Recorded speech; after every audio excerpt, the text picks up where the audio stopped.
When my husband found out that I couldn't inherit my father's estate, he yelled at me. "What? You can't inherit the property? I have no use for you anymore. I want a divorce right now." After that, I got my revenge on my husband and my sister, who remarried quickly. My name is Julie, and I am a 32-year-old office worker who has been married to Brian for 2 years. I met Brian through a relative's introduction, and we got married. My family was quite wealthy, but since my sister, Mary, and I were the only children, our relatives worried about finding an heir, so they introduced Brian, saying he would be fine as a son-in-law. Although my husband didn't end up becoming an adopted son-in-law, he started living with my family at my parents' house. My mother passed away a few years ago, and now my father, my husband, and I live in our family home. My husband seems very kind and treats my father well, but the relative who introduced him warned me about something right before our marriage. "I know I introduced Brian to you, but be careful. He can be a bit obsessed with money." Even though I was about to get married and had already done the engagement ceremony, I couldn't see any signs of my husband being money obsessed, so we went ahead and got married. Even after we married, I kept an eye on my husband because of the relative's words, but he didn't seem to be obsessed with money. However, he did seem curious about my father's wealth, sometimes casually asking how much property we had when he joined my father for a drink. Since my father didn't hide anything, I didn't worry about it too much. Another thing my husband was interested in was my sister. My sister is 5 years younger than me, and unlike my calm demeanor, she's bright and active and has a flashy social life with men. She doesn't look like me at all, and my husband was surprised when he first saw her. "Your sister is so different from you, Julie, isn't she?" Seeing my husband's fascination by my sister, who is a beautiful woman with striking features, opposed to my plain looks, made me feel a bit uneasy. Still, the reason our relatives introduced me to him was that they were worried I wouldn't get married due to my modest looks and personality, and then there would be no one to carry on our family name. At the time, I thought there was no need to worry since I had a beautiful sister, but I later realized why our relatives were concerned. My father spoiled my sister a lot, letting her go to college after high school and then to a vocational school after graduation. My sister didn't have any specific goals for attending college or vocational school. She just didn't want to work.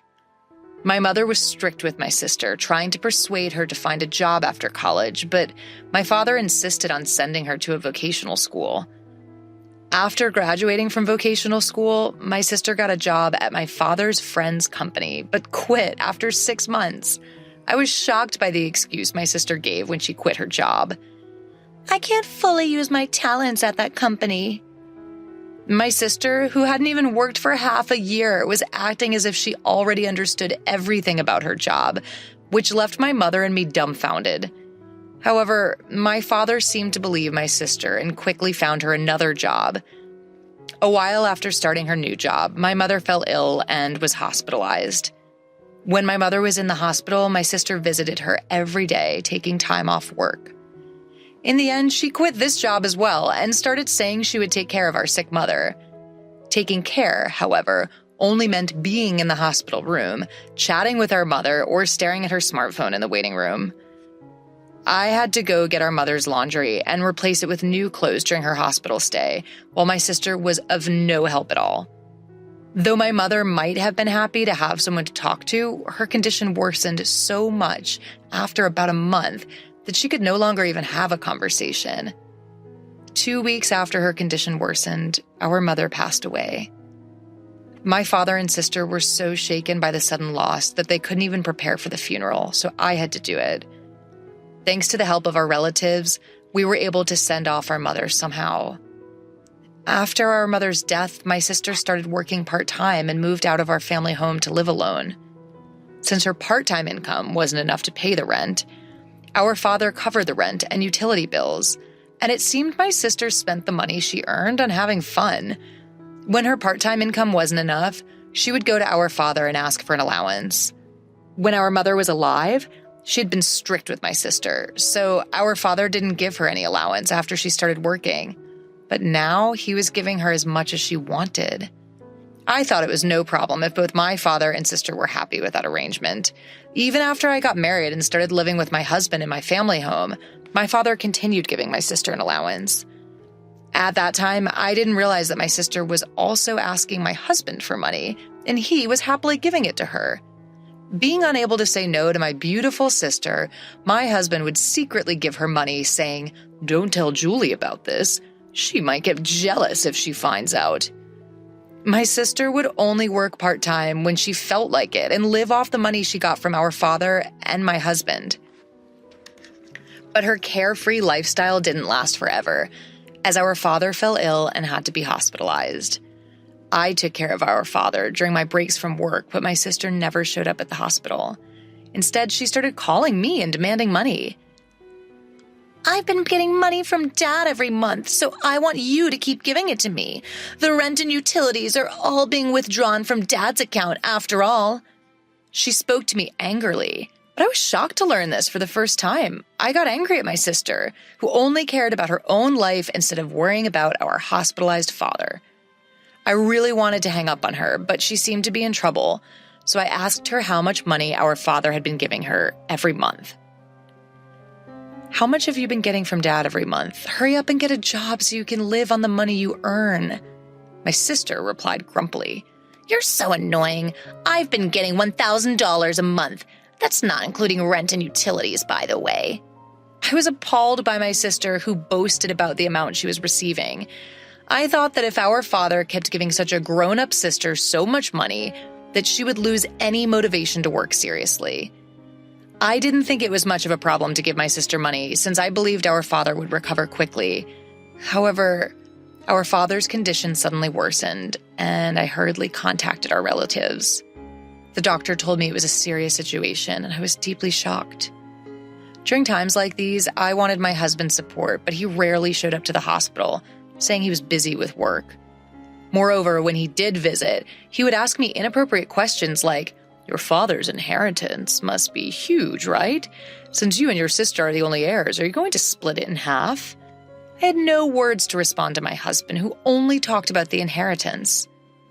I realized that what the relatives meant when they said my husband was obsessed with money and felt disgust. When my sister received a call, I explained that our father was in a critical condition, but she only worried about her own finances. "Make sure you pay me my monthly allowance. I can't survive without that money." The call ended abruptly. I was angry at my sister's response, but I was also concerned about the faint male voice I heard on the other end. I recognized the voice and had a bad feeling. About a month later, my father passed away, and neither my sister nor my husband showed up during his last moments. Having experienced my mother's funeral, I realized how heavy-hearted funeral preparations could be. On top of that, neither my sister nor my husband helped at all, and my sister didn't even attend the funeral. My husband did show up at the funeral, but he disappeared immediately afterward, claiming he had work. The relative who introduced me to my husband noticed his absence and asked me about it. "Where's your husband? It's strange for the chief mourner to be absent, isn't it?" All I could do was force a smile and answer, "He seems to be busy with work, so he went back." The relative sighed upon hearing my explanation, and I felt like sighing too. Once the funeral was over and I could finally catch my breath, my husband grinned and asked me, "So, how much did you inherit? Even if you split it in half, you'll get a lot of money, right?" As the relatives had warned before our marriage, my husband seemed to only care about my father's inheritance. Disappointed by my husband's true nature, I gave him an evasive answer. "My sister gets $1 billion and I get zero." We haven't talked to the lawyer yet, and I haven't had time to process my feelings since the funeral just ended. Seeing my husband happily talking about the inheritance, I felt laughing out of anger. Believing my words, my husband yelled, "What? You can't inherit any property? I don't need you anymore. Let's divorce right now." I felt the same way, so I retorted, "Let's do that. You only married me for your father's inheritance in the first place. I'll divorce you." With that, I shoved the prepared divorce papers in front of my husband. As if anticipating this, I took out the divorce papers, which seemed to surprise him a bit, but he signed them anyway. After signing the divorce papers, my husband left the house saying, "I'll divorce you, who gets 0 inheritance, and marry your sister to get the $1 billion." I didn't care and immediately went to the city hall to submit the divorce papers. I was able to leave my terrible husband.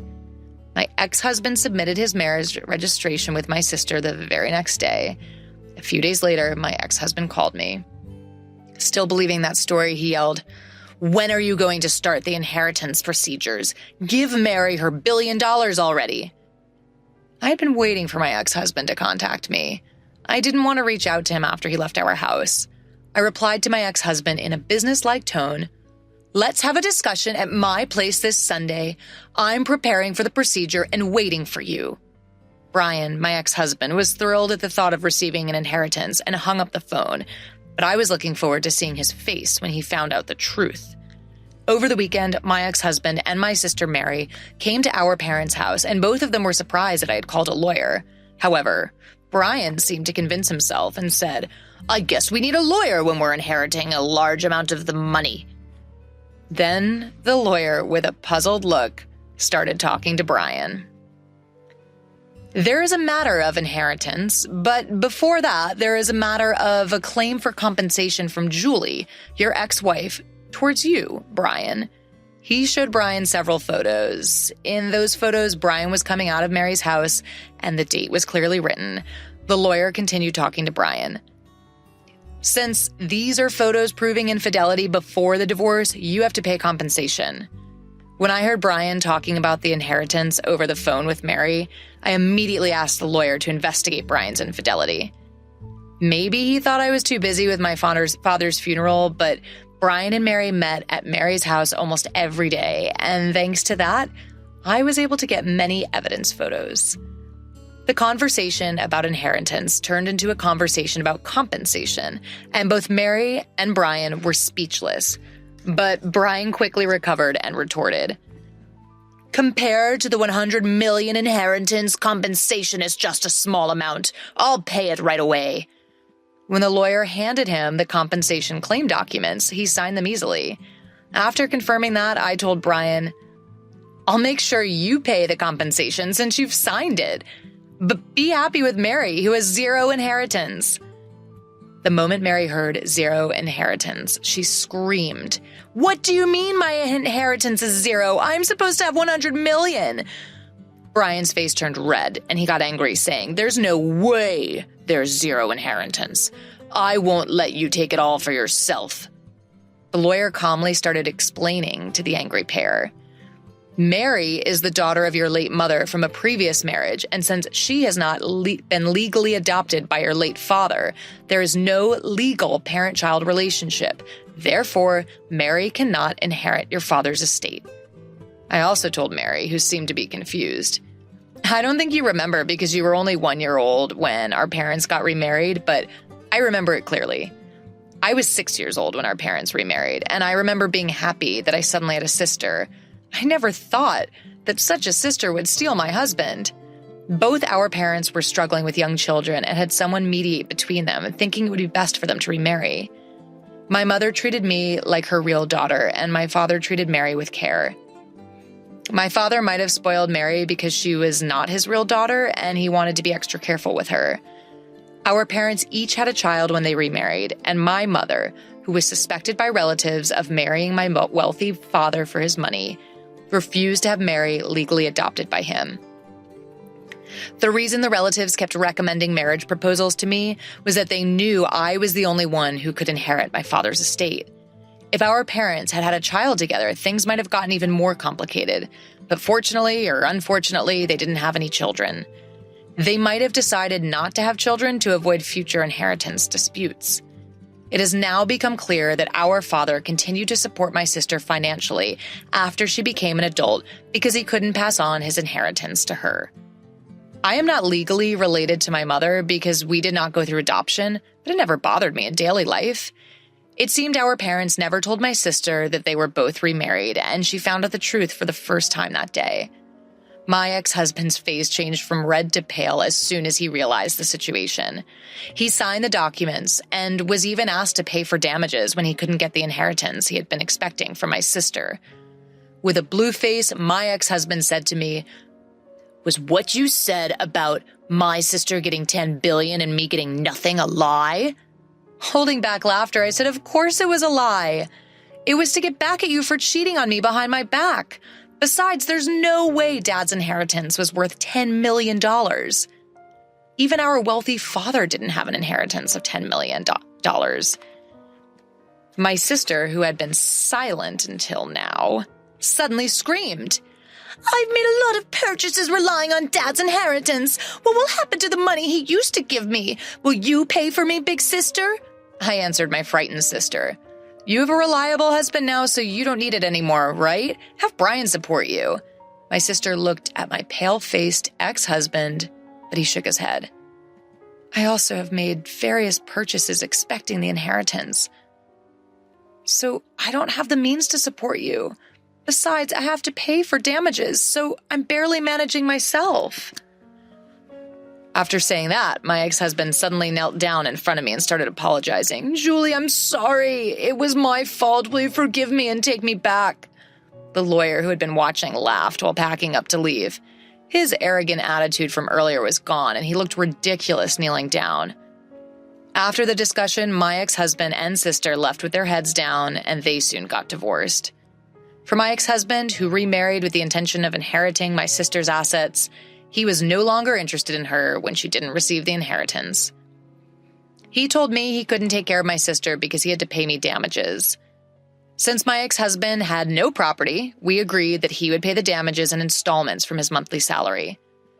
The lawyer advised that this way I wouldn't miss out on anything. My sister, now without our father's support, worked part-time every day, but she couldn't pay off her debts and ended up filing for bankruptcy. She eventually had to leave her apartment, and no one knows where she went.